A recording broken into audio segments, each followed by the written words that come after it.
أعوذ بالله من الشيطان الرجيم بسم الله الرحمن الرحيم وصلي وسلم وبارك على سيدنا ومولانا محمد وعلى آله وصحبه والحمد لله رب العالمين ربنا زدنا علما وعملا وأدبا وفهما السلام عليكم ورحمة الله تعالى وبركاته. Alhamdulillah, on continue donc la lecture de cette thèse du professeur Doudou Mané Diouf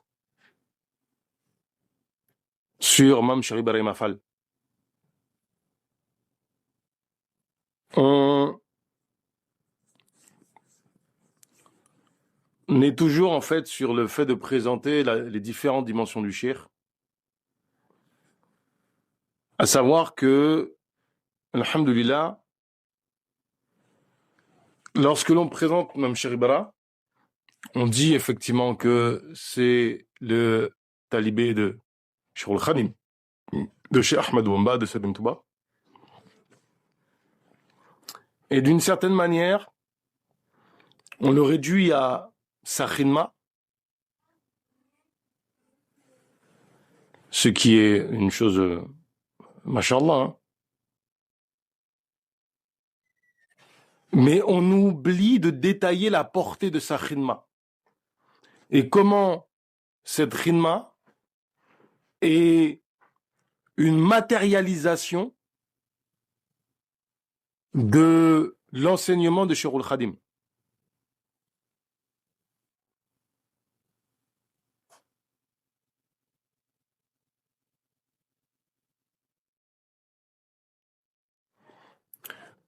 Donc, la partie qu'on a commencé, qu'on a développée, c'est ici l'aspect diplomatique. Diplomatie de Mam Cheikh Ibrahim, qui est connu, on va dire, des gens vraiment qui sont érudits dans la confrérie. Et là, hier, on a évoqué, de manière un petit peu succincte, le fait qu'à un moment donné, il y a eu une forme ou l'ombre d'une crise lorsque Cheikh radiallahu anhu nous a quittés.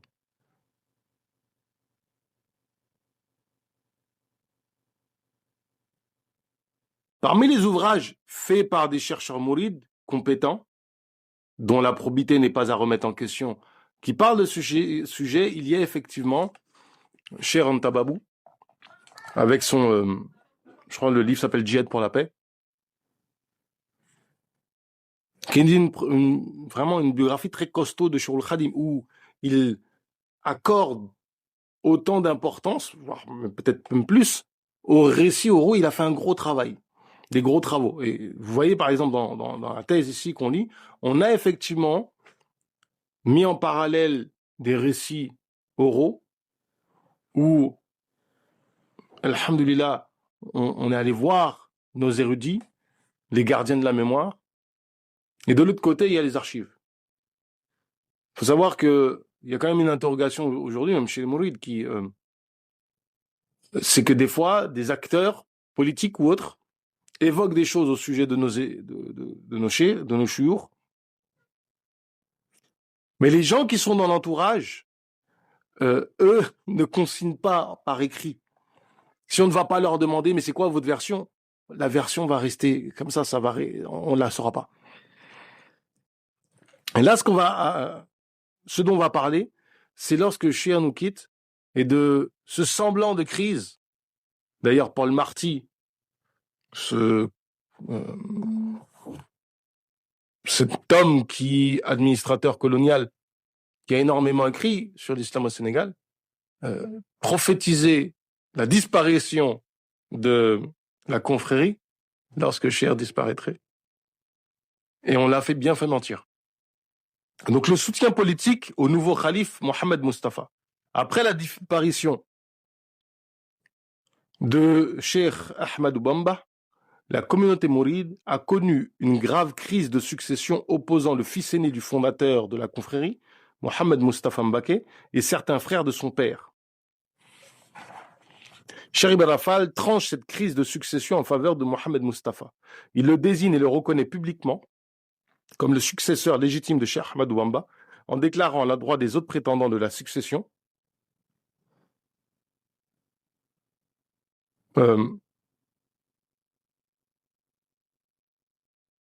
Littéralement, ça serait personne ne peut être à la fois l'héritier de son père et l'héritier du père d'autrui.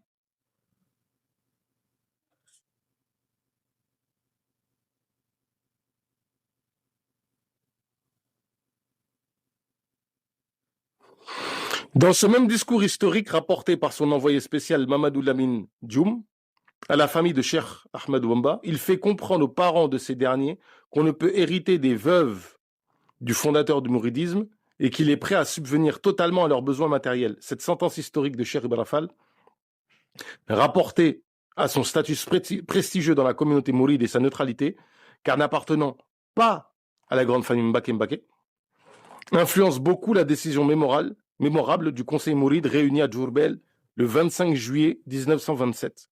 Non.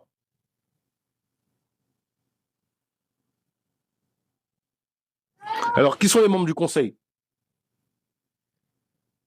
Selon le cercle, le rapport politique et économique. C'est les archives qui disent que dans ce cercle-là, il y avait telle personne qui était présente.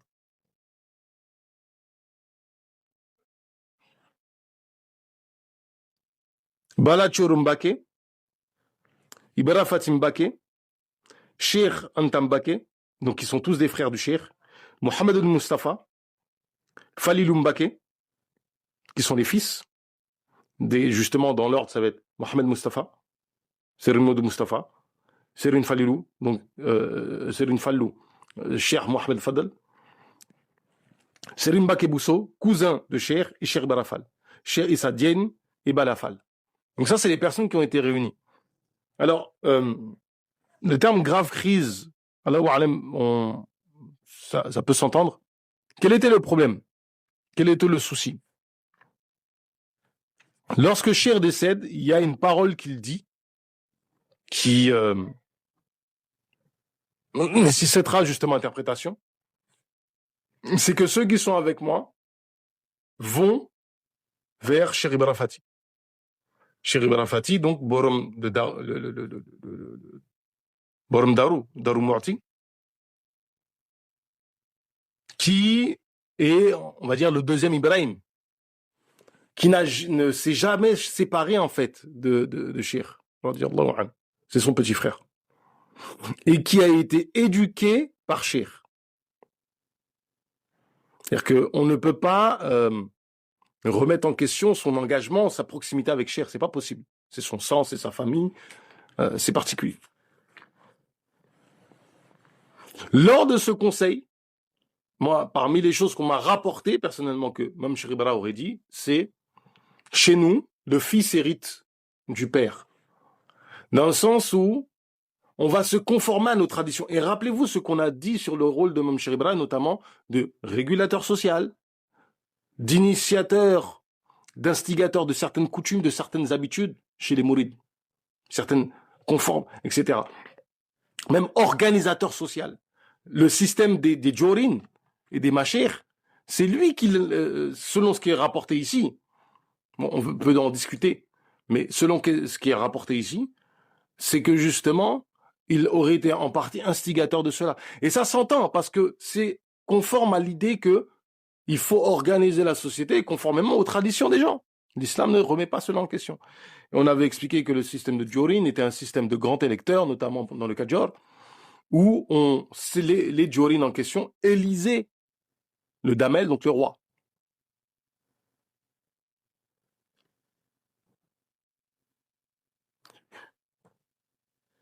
Et là, qu'est-ce qu'on réalise avec Imam Sharibara, radiyallahu anhu, Allah.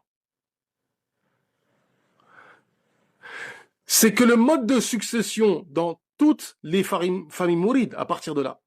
C'est-à-dire qu'il faut comprendre Cheikh et le Cheikh, et il a fait 70 chouyours. Ce que dans d'autres confréries, on appelle muqaddam. C'est-à-dire des personnes habilitées à éduquer spirituellement.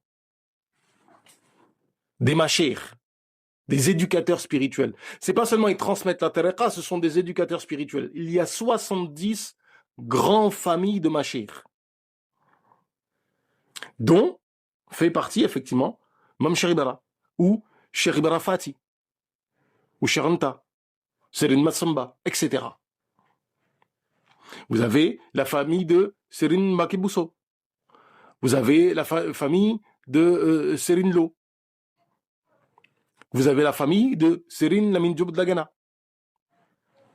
Et dans toutes ces familles-là, il y a le principe de quelqu'un qui va succéder au cheikh, donc le khalif. Et par ce système-là, chaque famille a son mode de fonctionnement qui lui est propre, et que dans ce mode de fonctionnement qui lui est propre, elle en retourne à une autorité qui est le khalif général. D'où l'expression khalif général, c'est-à-dire c'est le khalif de tous les khulafas. Et il y a un système qui est similaire à celui qu'il y avait à Médine en réalité, de chefferie qui s'en retourne vers une plus grande chefferie pour un fonctionnement optimal de la confrérie. C'est-à-dire qu'il y a à la fois une organisation horizontale, pyramidale, mais en même temps un système, on va dire, de galaxie, si vous voulez, de force centrifuge. Et on se rend compte effectivement que parmi les dernières choses que nous lègue même Cheikh Ibara, c'est le fait de comment se passe la succession. Pour qu'il n'y ait pas de conflit, on fait succéder le fils aîné, tout simplement. C'est une question de facilité, de ne pas rentrer dans des choses conflictuelles. Sachant que de l'autre côté, il y a une garantie d'éducation spirituelle qui reste au sein de la confrérie, d'une part, et d'autre part, il y a toujours des grands chouyours dans la confrérie. On prend l'exemple de Serin Sidi Mukhtar, qui en son temps était khalife, il disait « Je ne suis là que par l'âge ».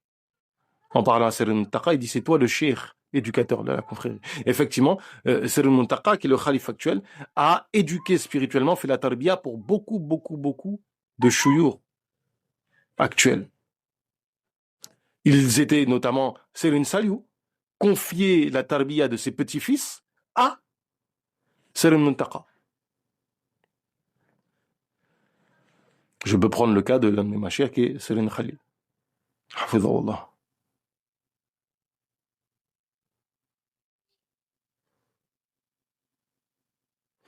Donc, désignant officiellement Mohamed Mustafa comme successeur légitime d'Ahmed Bamba. Cette médiation diplomatique décisive de Cheikh Ibn Fall dans la crise de succession d'Ahmed Bamba est d'une très haute portée historique car elle permet à la confrérie d'éviter de justesse ce qu'on peut appeler le syndrome de la succession qui l'imploserait ou la déstabiliserait à jamais. Comme c'est le cas de nombreuses confréries. En outre, l'intervention de grande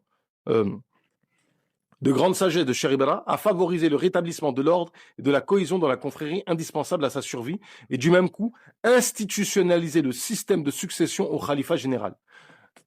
Dernière chose, c'est que il y a cette parole qu'on rapporte qui est authentique de Cheikh qui dit ceux qui sont avec moi vont auprès de Cheikh Ibra pour... Il s'agissait des gens qui, dans la maison qui est à Djourbel, qui était avec Cheikh Khadim, qui restait dans la maison avec lui, et notamment faisait tout ce qui relevait de l'éducation spirituelle, etc. C'est-à-dire qu'ils faisaient leur tarbiya auprès de Cheikh Khadim, faisait sa khidma à lui. C'est à eux qu'il était question de finir leur tarbiya avec Mam Cheikh Ibra. Avec Cheikh Ibra Fati. C'est-à-dire qu'il y avait des gens qui restaient proches de Cheikh Khadim. La finalisation de leur éducation spirituelle, il la faisait avec Cheikh Ibra Fati. Avec Mam Cherno Biraim, qu'on appelle aussi Mam Cherno Biraim. Pour concrétiser son soutien à Mohamed Mustafa, Cheikh Ibra renouvelle son pacte d'allégeance à ce dernier, accompagné de sa famille et de ses talibés ou disciples. Il fait comprendre aux jeunes khalifes qu'ils font partie de l'héritage de Cheikh Ahmadou Bamba car il constitue ses biens et lui renouvelle leur dévouement total. Donc c'est lui qui fait bay'a, et ainsi les autres vont le suivre. Il a plus ou moins fait, si vous voulez, c'est comme avec Omar ibn Khattab, avec Abu Bakr as-Siddiq radiallahu anhu. Abu Bakr as-Siddiq fait un discours extraordinaire où il maintient la cohésion de la communauté, et il dit, je vous présente qui? Omar ibn Khattab, je pense que il pourra jouer ce rôle-là. Et Omar, qu'est-ce qu'il fait? Non, il se tourne vers Abu Bakr, il lui dit, non, c'est toi. Et il lui fait bay'a, et à ce moment-là, tout le monde fait bay'a. Et il ne peut pas la refuser. Pour mieux asseoir et conforter l'autorité du jeune calife général, Cheikh Rafal lui a apporté un soutien sans faille comme le relatent les archives coloniales.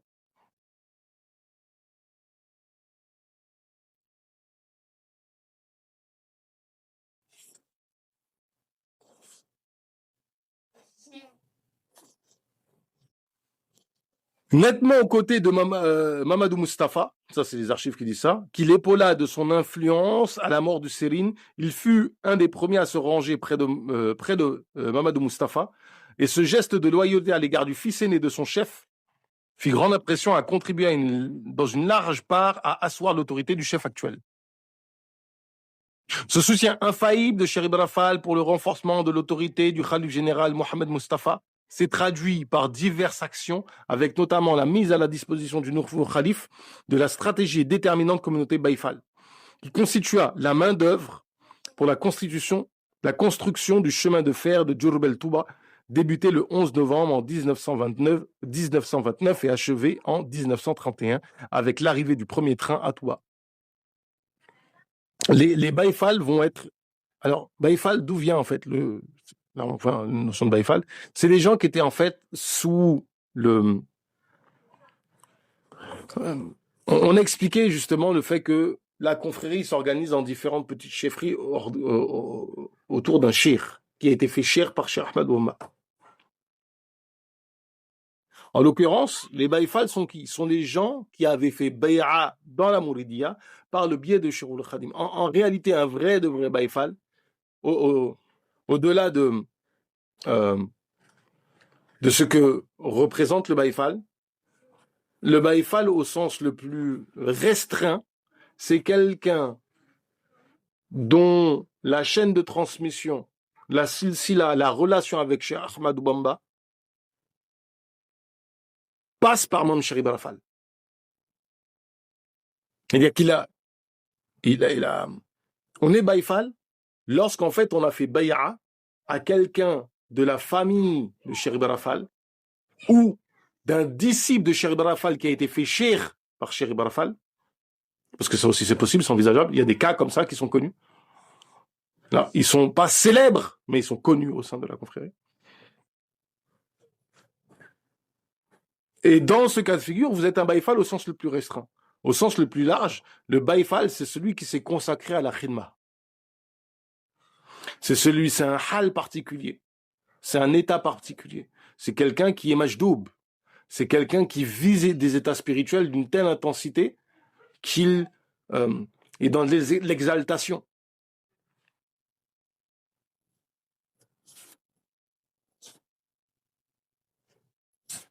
Et donc, le caractère dynamique de la Mouridia se manifeste avec justement les Baïfal lors de ce moment-là, lors comment dirais-je, de la construction de la le train qui va permettre d'acheminer en fait les matériaux à Touba pour la construction de la mosquée. Et c'est là où va cette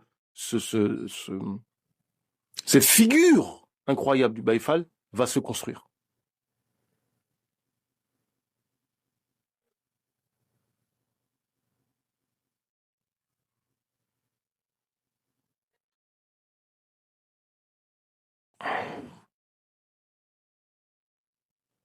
Pour réaliser ce projet stratégique et historique, Cheribra engage 1500 Baïfal et nomme un chef d'équipe du nom d'Isma Diohan.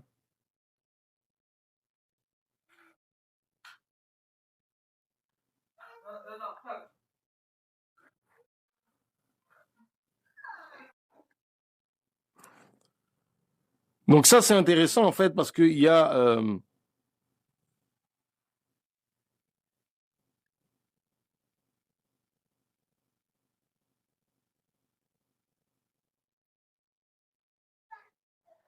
il y a une anecdote sur les talibés qui ont travaillé sur le chemin de fer. C'est que, en fait, à la base, on les payait pas, c'est des talibés, ils font khidma. Mais comme, en fait, c'est la colonisation, donc c'est la France a dit, ouais, vous devez les payer. Donc, ils les ont payés. En fait, il s'avérait, euh, Subhanallah. Euh, les talibés reversaient la moitié de leur salaire. En fait, les autorités n'ont strictement rien compris. Donc, ce Isma Dioukhan, il supervise lui-même les travaux avec une présence sur le terrain pour motiver les ouvriers. Il fait une dernière apparition au village de Dala Ngabou en 1930, 6 jours avant sa disparition. Pendant cette dernière apparition sur le chantier, Cherib Rafal, pour la postérité et de manière symbolique, dégage du sable 3 fois avec une pelle avant de tenir ses propos adressés aux ouvriers mourides, qui se traduit comme ça. À mes enfants, cette œuvre réalisée pour notre guide spirituel qui envoie son disciple sans y participer, s'il rentre, il deviendra son guide spirituel. Quiconque y envoie son enfant en préférant s'abstenir, s'il rentre, il sera son père. Quiconque y délègue son épouse pour ne pas y participer à son retour, il deviendra son chef de famille. Elle deviendra son chef de famille.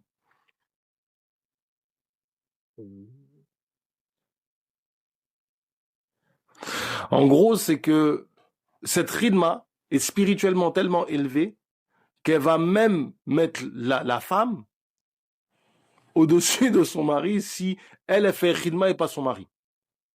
En gros, il dit, si toi, par exemple, tu envoies ton fils faire cette khidma et que toi, tu n'y participes pas, quand ton fils rentre, il te sera supérieur. Donc, c'est des trucs mystiques, hein, si vous voulez, mais voilà. Chéri Bella apporte également aussi son soutien politique à Mohamed Mustafa avec l'acquisition stratégique du titre foncier de Touba de 400 hectares qui, aujourd'hui, il a augmenté de... Aujourd'hui, c'est combien? Aujourd'hui, je crois qu'on est passé à... On a largement dépassé les 400 hectares. Hein.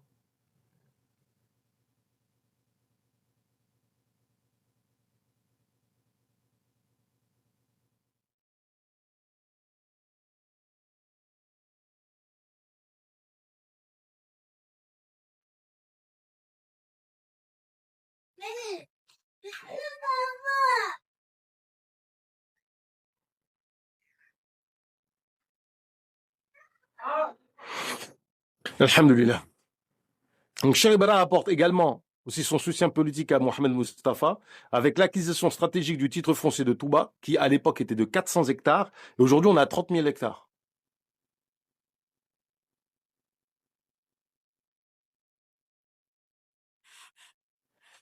Avec un bail de 50 ans obtenu le 17 septembre 1928 et l'autorisation de construction de la grande mosquée de cette ville sainte, capitale donc du mouridisme, comme on dit ce mot-là, on l'utilise parce qu'il est dans la thèse, mais non, on ne l'aime pas, accordé le 12 octobre 1929. À propos de ces derniers projets stratégiques et symboliques pour le nouveau Khalif général Mohamed Mustafa, l'administration coloniale signale que Cheribra se propose également de collaborer très activement à la construction de la mosquée de Touba. Selon nos informateurs, Cheribra participait pour une large part au financement de la grande mosquée de Touba. Il apporte aussi une grande assistance matérielle et financière au Khalif général en offrant gracieusement sous forme de hadia, donc le don pieux,